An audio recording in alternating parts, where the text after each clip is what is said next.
Chers frères dans le Seigneur, Shalom. Aujourd'hui, nous célébrons le 21e dimanche dans les temps ordinaires.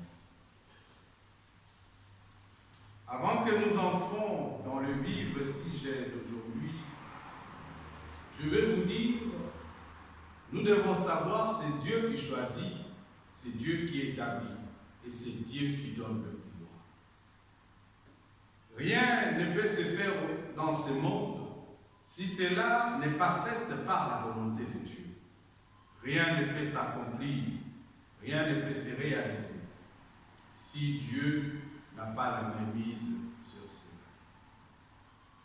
La vie, la mort, la souffrance, la peine, la famine, le querelle, oui, quelque part, tout a été influencé toujours par la volonté de Dieu. Je sais, parmi vous, d'autres vont me dire non, Dieu il est tellement bon. En Dieu il n'y a pas de mal. Oui, mais le créateur du bien et du mal, c'est Dieu lui-même. Mais Dieu n'influence jamais le mal, mais Dieu influence le bien. Ou, dans Deutéronome chapitre 28, il dit, devant toi, j'ai mis la bénédiction et la malédiction, je te conseille de choisir la bénédiction. De même, il a dit dans Genèse chapitre 3, à Adam et Ève, voici l'arbre du connaissant du bien et du mal. Mais je vous demande de ne jamais manger ce fruit. Dans le livre d'Ésaïe chapitre 22, versets 19 à 23, la parole du Seigneur s'adressa à ses gouverneurs. Je vais te chasser de ton poste. Je vais t'expulser de ta place. Et à ce jour-là, j'appellerai mon serviteur Eliakim, fils de Melka. Je le revêtirai de la tunique et la ceinture de ton écharpe. Je lui remettrai le pouvoir. Il sera un père pour l'habitant de Jérusalem, pour la maison de Judée. Je mettrai sur son épaule la clé de la maison de David. S'il ouvre la porte, ne se fermera. Et il ferme, personne ne l'ouvrira. Je le planterai comme une cheville dans un endroit solide. Il sera un trône de bois pour la maison de son père. Jésus disait à cet homme qu'il va lui ôter ses pouvoirs, il va donner ses pouvoirs à un autre. Et le Seigneur démontrant qu'il va établir cet homme. Et ce que cet homme fera, personne ne peut le contredire. Ce que cet homme va fermer, personne ne sera capable d'ouvrir. Le Seigneur lui-même a dit qu'il va planter son serviteur. Le Seigneur dit qu'il va lui donner un pouvoir extrêmement si grand et si puissant même. Le Seigneur dit il sera grand dans la maison de son Père. C'est pour nous montrer que le Seigneur est capable de retirer ce que tu as et de donner à quelqu'un d'autre.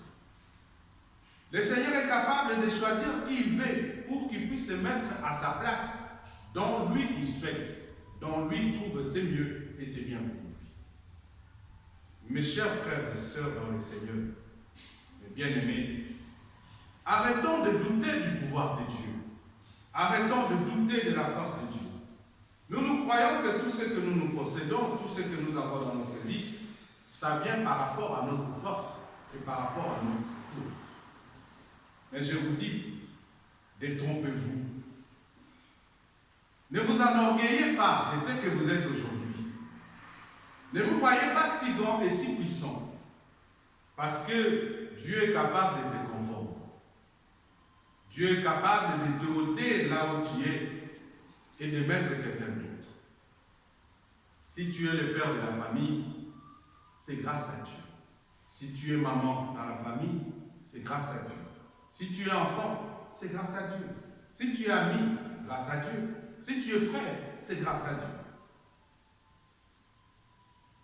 Ne dis pas parce que je n'ai de lien de sang avec cette personne que cette personne m'aimera éternellement.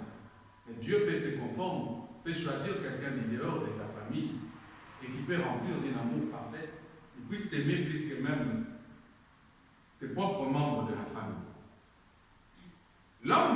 ignorant de son état, l'homme ignorant de sa connaissance, parce que lorsque Dieu lui bénit dans tant de richesses, Dieu lui donne le pouvoir, il lui donne la force, peut-être de diriger les autres, de commander les autres. L'homme arrive à s'en orgueillir.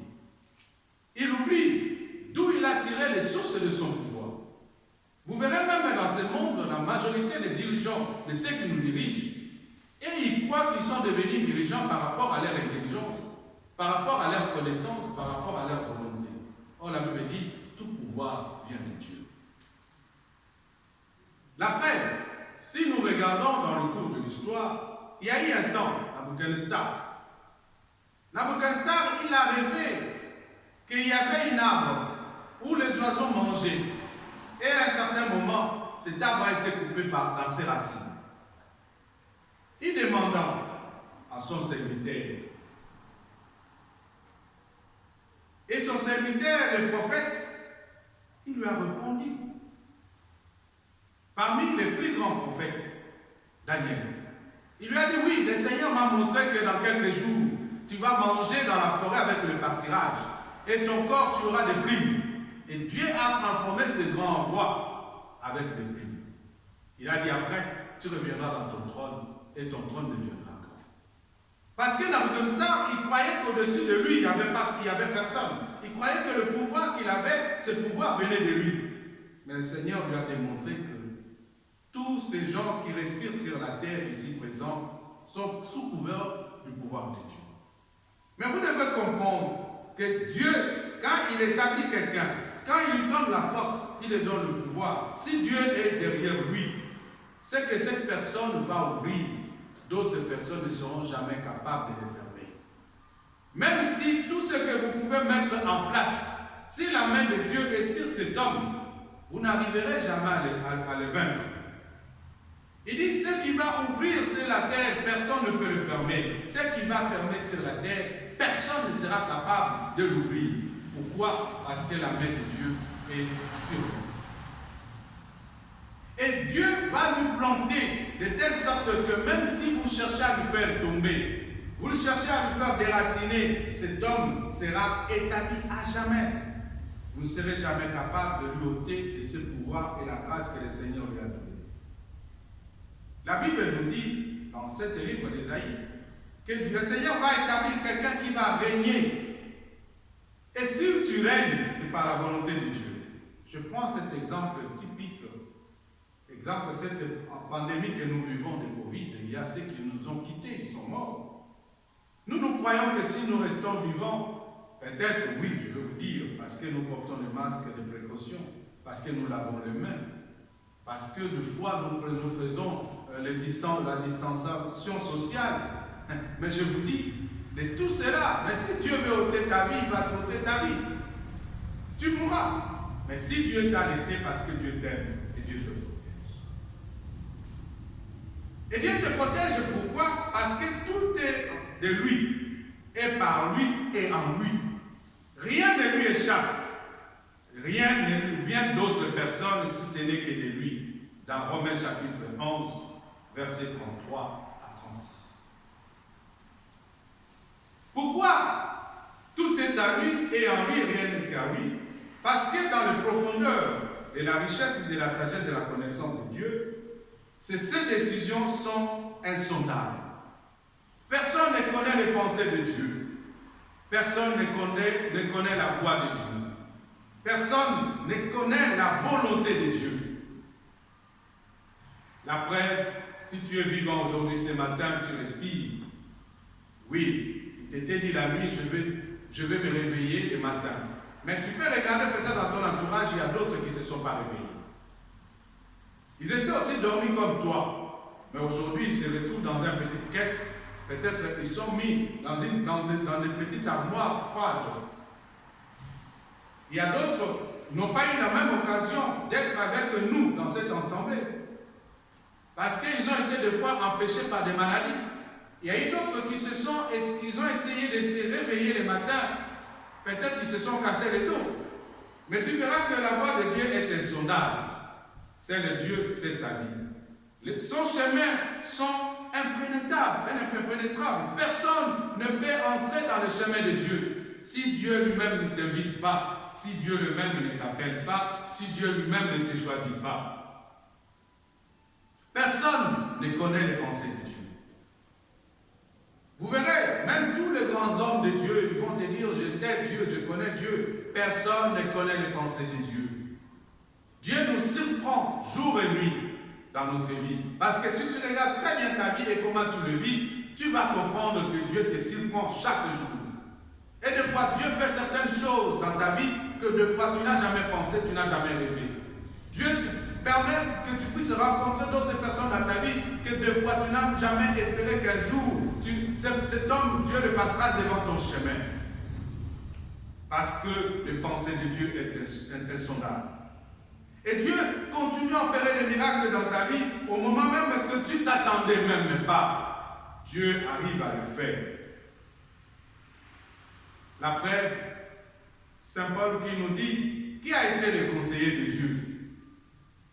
Avant que Dieu crée la terre, crée l'univers et ce monde, qui était à ses côtés? Qui lui donnait des conseils?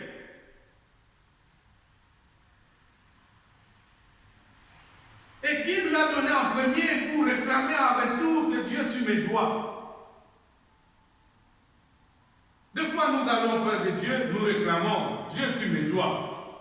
Il te doit quoi? Qu'est-ce que tu lui avais donné pour qu'il puisse te devoir en retour?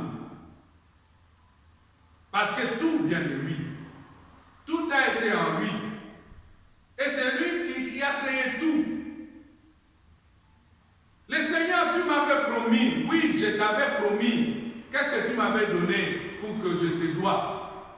Et des fois, nous croyons que Dieu est obligé de nous donner. Même dans nos prières, nous obligeons Dieu.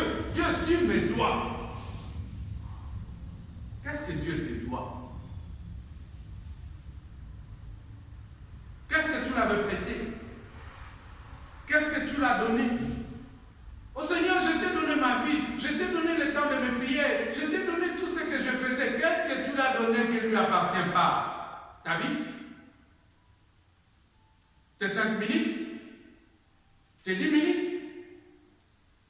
Il y a d'autres qui disent, Seigneur, j'étais chaque fois dans l'église, j'espérais en toi, je t'avais fait confiance. Aujourd'hui, je vois que ma vie est chamboulée et je vis plus que la meilleure vie que j'avais. Qu'est-ce que tu avais de toi?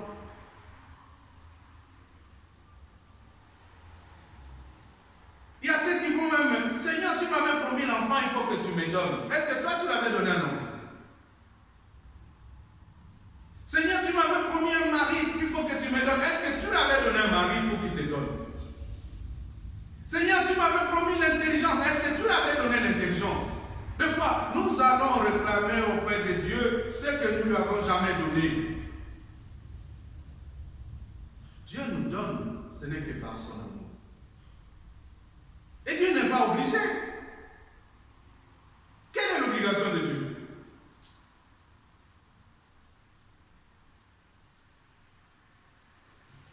Et vous verrez des fois, dans notre vie, nous réclamons ce que nous ne pouvons même pas réclamer.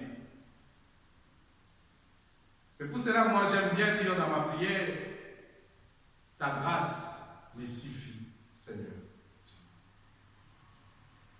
Je ne réclame rien, je veux simplement que ta grâce et ta miséricorde soient sur moi. Parce que je ne te dois rien, tout ce que je possède, ce n'est que par ton amour, ce n'est que par ta volonté. Ce n'est que par ta miséricorde, je ne mérite même pas. Si vous posez la question au fond de votre cœur, est-ce que vous méritez quelque chose devant Dieu? Vous méritez quoi? Par rapport à votre façon de marcher dans votre vie, vous êtes péché. Vous êtes même digne. Vous n'êtes même pas digne de se présenter devant Dieu. Vous méritez quoi? Il y a ceux-là qui ont le courage. Ils haussent même le ton. Seigneur, tu me dois. Écoutez, j'aime bien Abraham. Quand Dieu lui a dit de sacrifier son fils, Abraham dit, c'est toi qui donnes et c'est toi qui reprends. C'est-à-dire, Dieu, quand il te donne, il peut prendre ce qu'il t'a donné parce que ça lui appartient. Un jour, je parlais à une amie. Je lui ai dit, si l'homme ouvre bien sa tête de son cerveau, il prend le temps de s'asseoir, analyser cette parole où le Seigneur avait dit, la nature ne vous enseigne-t-il pas? Elle m'a posé la question, pourquoi tu me dis? J'ai dit, est-ce que tu as déjà regardé toutes sortes d'animaux qui se trouvent sur cette terre? Quand tu restes assis, tu essaies d'observer, tu verras que chaque animal a une particularité différente d'autres animaux. Que ce soit des oiseaux, la couleur même de leur plume, la forme de leur tête, la forme de leur bec, même de leurs pattes, tu verras c'est différent. Et tu verras dans les animaux, comme on dit les mammifères et tout consort, tu verras les éléphants sont différents des lions, les antilopes sont différents, des loups sont différents, et il y a la diversité. Je dis, quand tu regardes tout ça, tu verras que ce Dieu-là, c'est un génie. Et personne ne peut s'égaler en lui dans ce type de connaissances. Quand tu regardes aussi les hommes, même si nous naissons dans la même famille, nous n'avons même pas le même visage. Des fois, dans l'imagination, on dit qu'on se ressemble un peu. Mais on n'a pas les mêmes têtes, on n'a même pas les mêmes bouches, même pas les mêmes types des oreilles. Vous regardez, vous verrez que vous êtes toujours différents. Il y a des gens qui sont grosses, des gens qui sont minces, il y a des gens qui sont longs, qui sont courts. Mais est-ce que qui a regardé cet état de type de cet grand architecte qui est Dieu? Et je le dis que deux fois, si nous regardons toutes ces choses, on comprendra que Dieu est tellement immense et tellement puissant que nous ne pouvons même pas s'enorgueillir, s'égaler à sa présence. Nous devons simplement savoir s'humilier devant Dieu et demander sa miséricorde et sa grâce dans notre vie.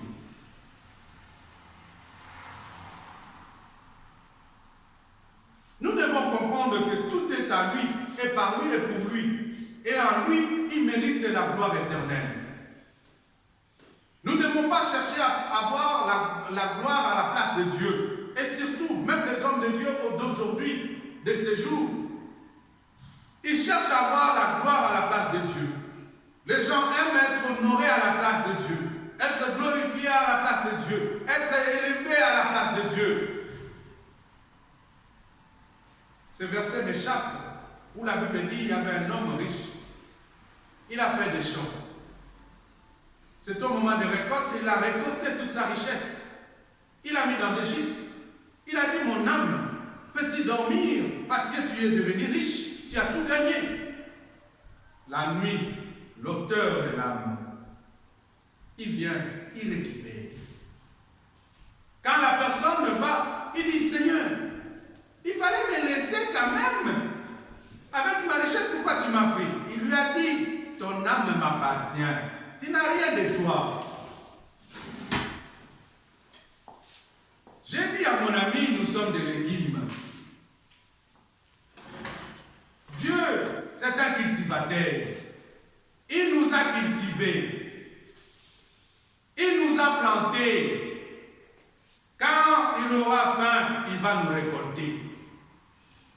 Et les gens ne se rendent pas compte, même la Bible le dit, qu'un jour des serviteurs ils sont allés auprès de maître, ils ont regardé dans les champs de la vigne. Ils ont vu qu'on a planté de mauvaises herbes. Ils sont allés auprès du maître, ils ont dit, maître, on doit enlever de mauvaises herbes. Le maître les a dit, non, laissez-les grandir ensemble. Dans les derniers jours, on récoltera. On va prendre le bon bleu, on mettra de côté. Et du mauvais, on va brûler. Mon frère, ma soeur bien-aimée dans le Seigneur, Dieu nous a plantés et Dieu va nous récolter. Ça ne sert à rien de s'enorgueillir de ta vie, ça ne sert à rien de se voir de très haut. Tu seras récolté un jour. Dieu va te récupérer. Il va réclamer tout ce qu'il t'a donné. Nous avons un devoir de redevabilité auprès de Dieu par rapport à tout ce que nous faisons. La Bible dit dans les derniers jours, Dieu jugera chacun selon quoi? ses œuvres. Et j'aime bien aussi, la Bible parle de toutes ces choses. La Bible dit, il y avait un maître qui était riche, il a pris 3 pièces, il a donné au premier serviteur, 2 pièces au deuxième, une pièce au dernier serviteur. Mais on dit que quand il est de retour de son voyage, il est venu demander des comptes. Dieu te demandera des comptes parce que Dieu ne te doit rien. Tout ce que tu as, c'est Dieu qui t'a donné. Ta beauté, ta grandeur, ta facilité de parler, ta façon de regarder, ta façon d'être, tout ce que les gens apprécient de toi, c'est Dieu qui t'a donné, ça ne t'appartient pas. Arrête mon frère, arrête ma soeur de s'enorgueillir. La gloire doit revenir de Dieu parce que c'est lui seul qui mérite cette gloire. C'est lui seul qui a ce droit. Nous devons marcher avec ce concept en disant la gloire te revient. Que Dieu soit glorifié dans notre vie. De même, ce n'est que lui qui peut te donner ces clés de son royaume. Ce n'est que lui qui peut te donner la vie éternelle. Par preuve, dans Matthieu chapitre 16, versets 13 à 20, le Seigneur a choisi quelqu'un qui s'appelait Pierre. Et lui seul qui a entendu dire « Errais-tu » Cette parole « Errais-tu » Jésus n'a pas prononcé cela sur quelqu'un d'autre. Et auprès de quelqu'un d'autre, si ce n'est que Pierre. Jésus lui a dit « Errais-tu » Est-ce que toi, Jésus te dira aujourd'hui « Errais-tu » Il est le seul aussi qui a reçu aussi solennellement la promesse de Jésus. Il y a 2 personnes. Il y avait un voleur. Il y avait Pierre. Voleur, il a reçu la promesse. Le Seigneur a dit, dès ce soir, moi avec toi, nous dînerons à la table de mon Père. Il a dit aussi à Pierre, tu es le pierre, sur cette pierre, je bâtirai mon église. Je te donnerai la clé du royaume des cieux. Et tout ce que tu auras lié sera lié sur la terre. Et tout ce que tu vas délier sera délié aussi dans les cieux. Pourtant, Pierre était vraiment un grand homme. J'espère pas. Pierre n'était pas bon. Pierre n'était pas puissant. Pierre n'avait pas fait de grandes études. Pierre, il n'a pas été dans l'université. Mais Dieu a choisi. Dieu peut choisir, comme je vous ai dit, c'est lui qui donne. Comme ses pensées est insondable, Dieu a choisi quelqu'un qui était de moindre. On dit, la Bible nous montre que Pierre, il avait sa famille, était un monsieur ordinaire. Il n'était même pas à cette époque un docteur de la loi. Il ne connaissait rien dans la parole de Dieu. Pierre, il n'était qu'un pêcheur de poissons. Mais Jésus, il est allé puiser là où les gens n'espéraient même pas. Là où les gens ne se rendaient même pas compte. Là où les gens ne faisaient même pas allusion. C'est là où l'Éternel est allé puiser. De même dans ta vie, sache-le aussi que arrêtez de vivre dans cette complexe en se disant que tu es moindre. Arrête de vivre dans cette complexe en disant que tu ne vaux rien. Tu ne sais pas les pensées de Dieu. Tu ne connais pas la voix de Dieu. Peut-être dans ce milieu de rien, et dans ce rien, il doit avoir quelque chose. On n'a jamais commencé à compter 10 si on ne commence jamais à compter 1. On ne compte jamais 1 si on ne commence jamais avec 0. Ne dis jamais ta vie est finie. Parce que Dieu, aussi longtemps qu'il est vivant, arrêtez d'être complexé. Vous qui avez toujours des complexes d'infériorité. En regardant, en disant dans ta vie, je suis impuissant, je suis capable, je suis incapable, j'ai tel handicap, je ne vais pas arriver, ainsi de suite. Arrêtez. Parce que Dieu, au milieu de ces riens, quelque chose de merveille peut sortir. Pierre était un homme ordinaire, avec une famille, il avait un métier, il était d'abord un pécheur. Un pécheur qui péchait au bord de la lac de Tibériade. Mais et pourquoi Jésus a choisi rien que Pierre? Parce que Pierre avait un élément en lui. C'est cet élément que le Seigneur cherche au fond de nous. Il était d'abord un homme généreux. Vous verrez que tous les pécheurs sont d'abord généreux. Je sais que vous devez me poser la question, ils sont généreux, mais comment ils pêchent les poissons, ils nous vendent, et on mange le poisson, aussi longtemps ils peuvent laisser ces poissons vivre. Mais vous verrez que les pêcheurs, quand ils pêchent les poissons, ils ne prennent pas des petits poissons. Ils trient. Les petits poissons, ils les remettent encore à la mer ou dans le fleuve. Ils prennent simplement des bons poissons de qualité qu'on peut manger. Ils arrivent d'abord à trier. La personne qui arrive à trier, c'est une personne qui est d'abord générée. Et Pierre, il était prompt à répondre à l'appel de Jésus. Il n'a pas hésité quand Jésus l'a appelé. Il ne s'est même pas posé la question. Il ne s'est même pas dit que je suis incapable, que je ne vaux pas. Il a répondu à l'appel. Vous verrez que nous tous qui sommes réunis ici, des fois Dieu nous a appelés nuit et jour, mais nous résistons à répondre à son appel. Nous disons, nous sommes incapables de servir le Seigneur. Nous sommes incapables de s'engager dans le ministère de Dieu. Mais vous verrez, des fois nous allons dans les églises, nous sommes membres de nos églises, mais nous n'avons jamais pris de responsabilité pour servir le Seigneur. Nous nous disons que des fois, nous ne sommes pas capables de se mettre devant les gens et des fois lire ou prêcher ou faire des communiqués, ainsi de suite. Pierre avait le courage. Pierre n'avait pas hésité de sauter quand le Seigneur l'a appelé. Mais Pierre, ça ce sont de bons côtés que Pierre en avait. Mais Pierre était aussi un homme fragile, comme toi et moi. Pierre, c'était un homme aussi lâche. Il était impulsif. Malgré son courage, il était lâche. Il n'était pas courageux. Si vous lisez, vous regardez même dans la Bible, vous verrez que la manière que Saint Paul a travaillé et la manière que Saint Pierre a travaillé, Saint Pierre, il était lâche. Il avait le pouvoir, la grâce de Dieu, le choix de Dieu, mais il avait des défauts.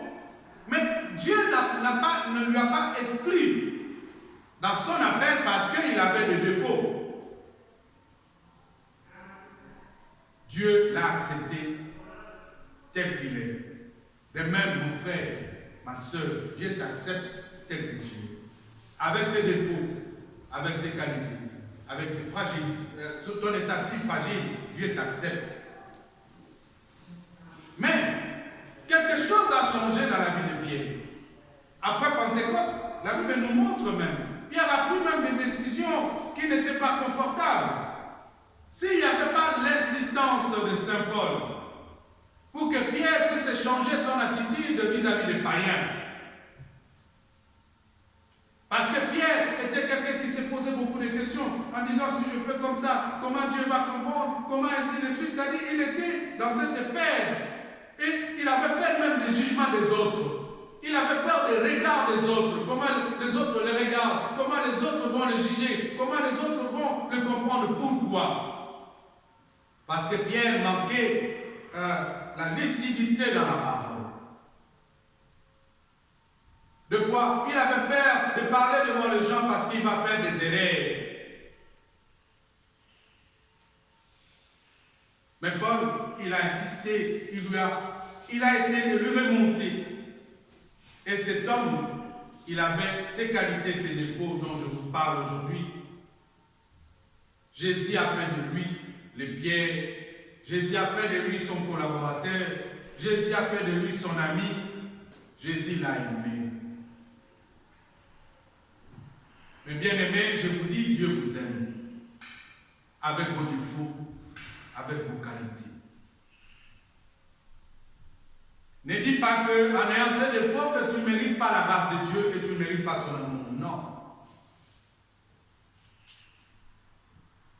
Dieu peut faire de grandes choses dans ta vie, même si le monde n'ont jamais cru en toi.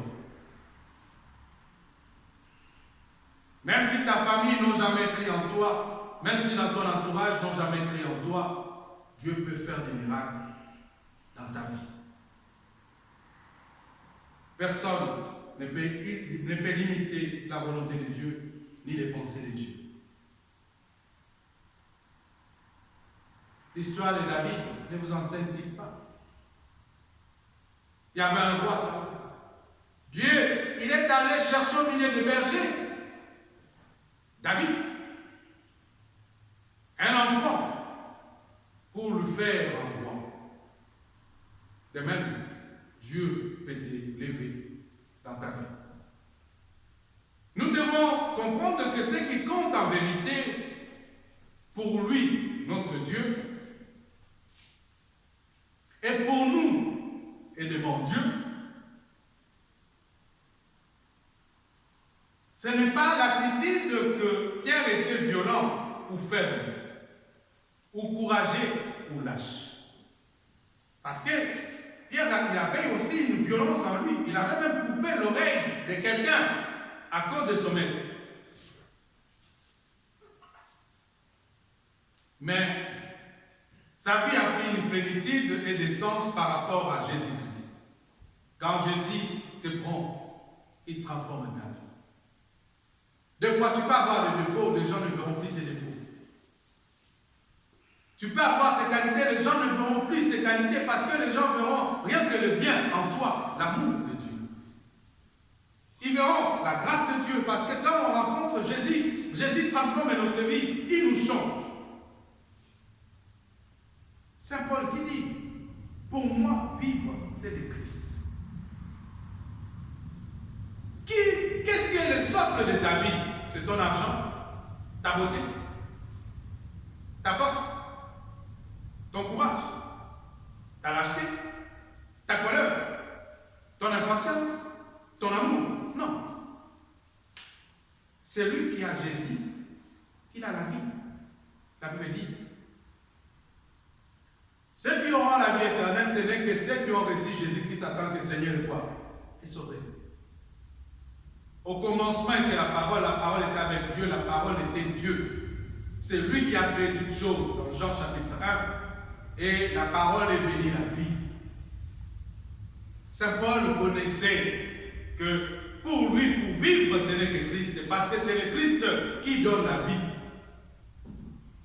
Celui qui est sous la main du Christ, il a la vie, il ne mourra jamais. Comme dans la première livre que je vous ai dit dans Ésaïe, il dit il n'aura pas la mort. La mort, même dans Matthieu, la Bible dit, cette église, la mort ne prévaudra jamais contre lui. C'est-à-dire la mort n'aura aucun pouvoir de les détenir. Celui qui a le Christ, il a la vie. C'était la même chose aussi pour Saint Pierre. Malgré ses faiblesses, Pierre était un amoureux passionné de Dieu et de Jésus. Mais bien aimés, nous devons aimer Dieu au-dessus de toutes choses. Nous devons aimer Christ au-dessus de toutes choses. Je ne sais pas. Je sais, je ne veux pas vous poser la question posée à vos voisins, mais vous pouvez le poser parce que vous avez des masques. Posez-lui la question. Est-ce que tu as vraiment l'amour de Dieu? Posez à ton voisin la question. Tu as l'amour de Dieu? Parce que quand on aime Dieu, je ne sais pas comment vous aimez Dieu. Moi, si tu veux que je parle beaucoup, viens avec le sujet de Dieu. Là, je veux parler toute la journée. Parce que j'aime bien parler des choses de Dieu. J'aime bien partager les choses de Dieu. Et quand je parle de Dieu, je sens plus profond de moi que j'ai quelque chose de parfait et de meilleur. Et j'ai la joie à tout moment. Même si les gens me disent que je suis différent. Parce que j'ai quelque chose de différent. Parce que j'ai Dieu en moi. J'ai Christ en moi. Quelqu'un m'a appelé un jour. Il m'a dit, toi, tu exagères. Tout même si on te dit c'est quelque chose de grave.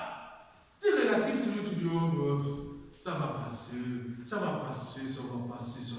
Mais pourquoi tu ne te fâches pas? J'ai dit, pourquoi je vais m'inquiéter parce que j'ai déjà quelque chose de parfait en moi qui me donne la paix, qui a fait un bouclier de mon cœur, de mon âme, de mon esprit. Et tout ce qui vient de l'extérieur, ça n'a plus de place. Je n'ai pas un vide à moi de laisser que ce qui vient de l'extérieur puisse entrer. J'ai comblé mon âme, mon esprit en Christ et en Dieu.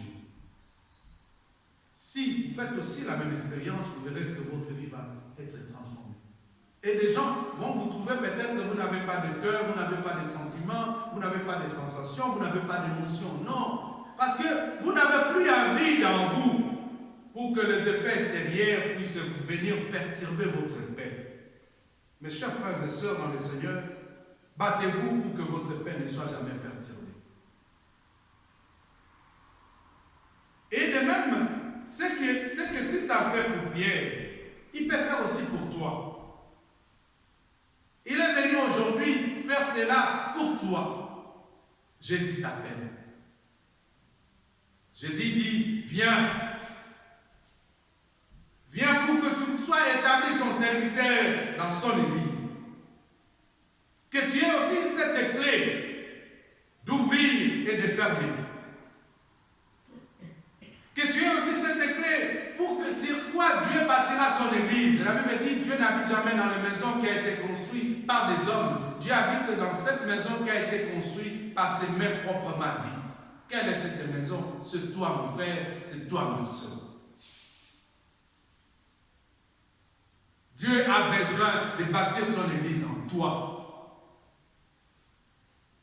Que tu deviens cette pierre angulaire dans ta famille, dans ta société, dans ton entourage, au milieu de tes amis. Qui es-tu?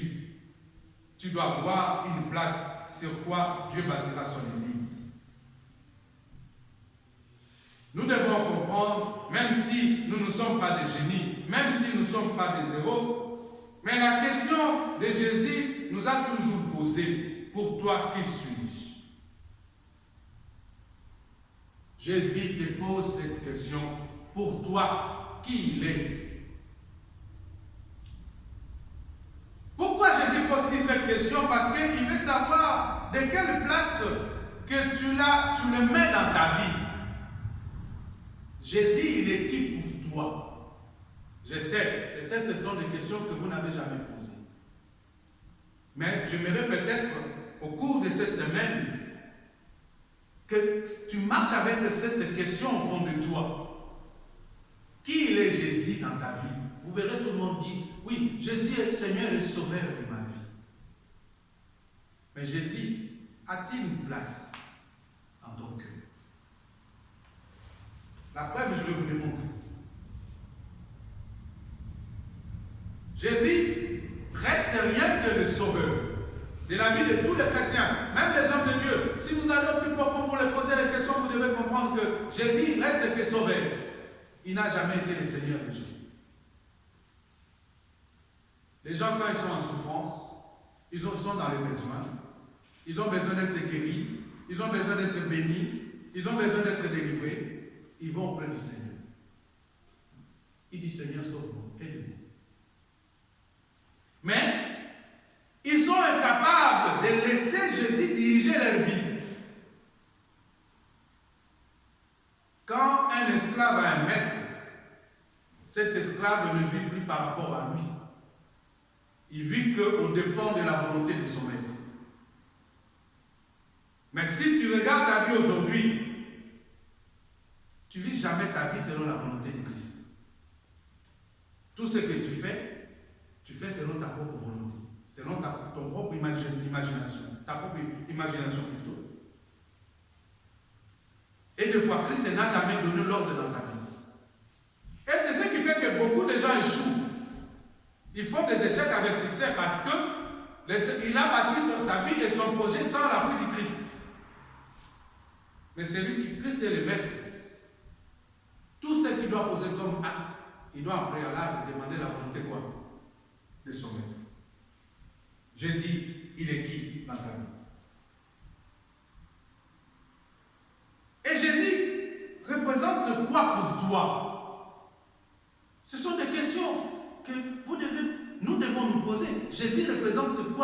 moi. Des fois, nos mamans, ils ont tellement une grande importance plus que Jésus. Des fois, nos pères, nos enfants même, nos amis. Ils ont des fois une représentation extrêmement extraordinaire. Mais, que représente qui Jésus? Les hommes qui sont mariés, ils ont beaucoup de temps pour leurs femmes. Les parents qui ont des familles, ils ont beaucoup de temps pour leurs enfants. Combien d'heures réserves-tu dans ta vie pour Christ? Pour ton Dieu? Il y a même ceux-là, même les dimanches pour aller à l'église, ils ont du mal. Même à se réveiller, à quitter leur lit. Un jour, j'appelle quelqu'un, je dis, tu viens à l'église? Oh non, l'église à quelle heure? C'est à 10 heures. Il dit, c'est très tôt, hein? C'est très tôt vraiment. À ce moment où on aura envie de dormir, comment on sera à l'église? Je lui ai dit, si je t'ai dit que j'ai 100 000, et j'ai 10 000 euros à te donner à 10 heures du matin, est-ce que tu viendras ou tu ne viendras pas? Il me dit, oui, je viendrai. J'ai dit, regarde. Donc, l'argent a plus de valeur dans ta vie que le Christ qui te donne la vie.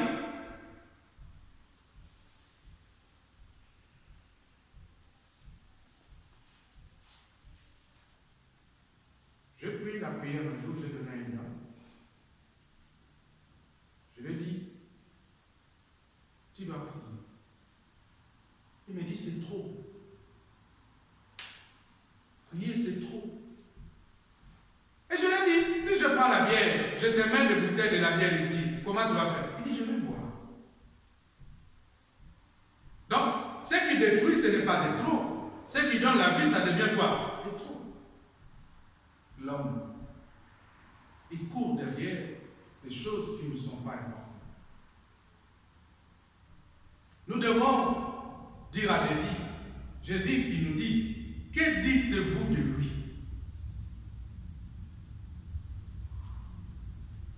Il est qui? Quelle est sa place dans ta vie, chrétien?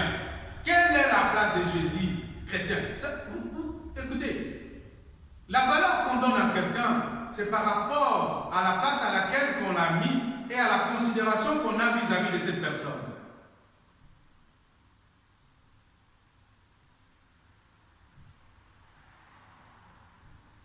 Votre Père, il est vivant. Regarde la manière à laquelle vous le respectez. Ou votre mère, ou votre femme, ou votre enfant. Il y a ceux-là qui disent, je ne vais pas me comporter comme ça par rapport à mes enfants. L'autre dit, je ne vais pas me comporter comme ça par rapport à ma femme ou mon mari. Je ne vais pas me comporter comme ça par rapport à mes amis. As-tu déjà pensé comment tu dois comporter par rapport à Dieu? Des fois, non. Quand j'étais encore un jeune prêtre, j'avais un frère que j'avais encadré spirituellement. Et ce frère, entre guillemets, s'était converti à moitié. Un jour, je venais dans la rue, lui, il était loin de moi. Et ce frère, il savait bien, quand je lui parlais, c'est pas bon de filmer. Et le frère, quand il m'a vu, il a pris les cigarettes qu'il fumait, il a commencé à éteindre cela sur son pantalon. Il a dit à sa femme, je n'aimerais pas que, à ce moment on m'appelait Père Emmanuel, qu'il puisse me voir que je suis en train de quoi? De fumer. Quand on s'est croisés, je lui ai dit, frère, arrêtez d'être hypocrite. Tu vas brûler ton pantalon pour rien. Je suis qu'un être humain. Mais ton Dieu t'a peur de moi. Mais ton Dieu qui t'a vu, quand tu étais allé acheter cette cigarette, quand tu les as allumées, quand tu as commencé à fumer, tu n'as pas eu peur de lui. Et tu dois avoir peur de moi, un être de chair et de sang, qui est comme toi. Et vous verrez que dans notre vie, nous sommes des hypocrites devant Dieu. Mais c'est lui qui connaît la valeur de Dieu, que personne ne soit, que personne ne soit pas, il va dire Dieu me voit. Dieu me regarde. Je dois me bien comporter selon la volonté quoi? De Dieu. Mais comme nous avons une déconsidération vis-à-vis de Dieu, Dieu, il n'a que la valeur dans notre bouche, mais Dieu n'a aucune valeur dans notre vie. Et vous verrez, la majorité des chrétiens sont des hypocrites. Ils vivent leur chrétienté simplement lorsqu'ils sont devant leurs frères, devant leurs sœurs, devant leurs pasteurs, devant leurs prêtres, devant leurs évêques. Mais si vous allez dans leur vie privée, vous verrez que la vie de chrétienté, ça n'existe pas. Pourquoi? Ils ont que la considération aux hommes et ils n'ont pas la considération de Dieu. Veillez considérer notre Dieu. Donnez à ce Dieu du temps. Pendant toute la semaine, Dieu occupe combien de temps dans ta vie? Tu préoccupes de tes démarches, tu préoccupes de tes besoins, tu te préoccupes de tes affaires, tu te préoccupes de ton travail. Crois-tu que tout ce que tu préoccupes là, c'est ça qui va te donner la vie? Tu penses que c'est ça qui te fait vivre? Je ne vous dis pas de devenir fainéant ou de chômeur, parce que la Bible dit celui qui ne travaille pas ne mange pas. Tu peux aussi travailler tout en donnant aussi du temps à Dieu. Moi, excusez-moi, je vais vous dire les chrétiens, je donne de foi, j'apprécie beaucoup mes frères musulmans. Parce qu'un musulman, même s'il a son petit magasin, quand les heures de faire sa sourate arrivent, il ferme. Même si tu te prends avec ton argent, il te dit, mon frère, laissez-moi d'abord aller adorer celui qui me donne quoi? La vie, et après je viendrai prendre ton argent. Mais les chrétiens, comme nous disons, nous vivons par la grâce. On n'a pas le temps pour Dieu. Oui, tu vas me dire, comment je saurais prier aussi longtemps que je travaille? Non, tu peux prier même au fond quoi? De ton cœur. Tu peux dire que dans ma vie, à telle heure, je donne ça pour Dieu. Je consacre mes pensées pour Dieu. Même en étant dans la vie, dans des bus, en étant dans les métros, tu peux aussi prier. C'est-à-dire qu'il faut donner le temps à Dieu dans ton âme et dans ton esprit. Et faire confiance à Dieu. Jésus nous pose cette question, mais fais-tu confiance? Est-ce que tu as confiance à ce Jésus? Je ne vous demande pas de trop vite répondre à cette question. Ce sont des questions que nous devons méditer pendant toutes ces semaines. Méditons profondément, posons bien ces questions au plus profond de nous. Mettons-nous devant la vérité, en face de la vérité. Demandez à Dieu d'être notre miroir. Pour que tu puisses arriver à comprendre les démarches que tu as vis-à-vis de Dieu. Dieu, à travers Jésus-Christ, il veut que nous soyons ses disciples. Nous soyons ses disciples non pas dans cet élan sentimental. Nous soyons les disciples qui arrivent à donner leur vie quotidienne et à s'engager beaucoup dans chacune de notre vie, même avec nos faiblesses, même avec nos erreurs, même avec notre infidélité parfois. Engageons-nous dans le service du Seigneur. La Bible dit, dans la maison de Dieu, il y a peu d'ouvriers. Ne va pas dans l'église simplement pour rester fidèle dans les bancs. Engage-toi, prends des responsabilités. Dis, moi je vais prendre tes responsabilités pour servir mon Dieu. Pourquoi? Parce que ce Christ-là, il est fidèle. Et dans sa fidélité, il a dit à ses apôtres. Et il nous redit aussi chaque jour dans notre vie. Faisons-lui confiance. N'ayez pas peur tout est en lui, tout revient de lui, et rien de ce qui a été sans lui.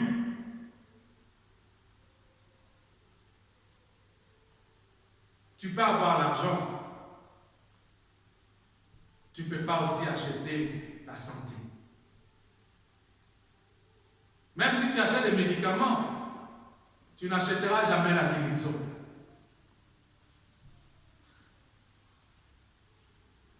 Parce que tout ce que nous en avons vient de Dieu.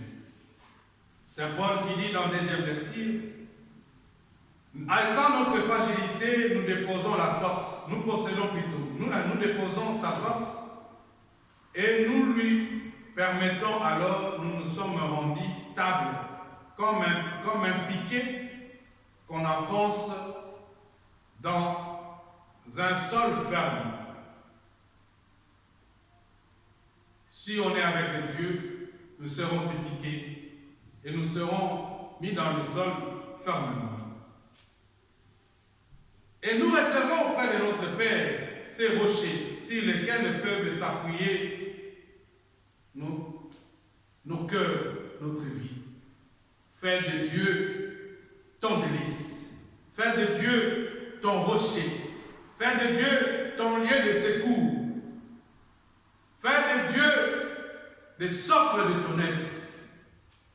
Tu verras que tout ira mieux dans ta vie.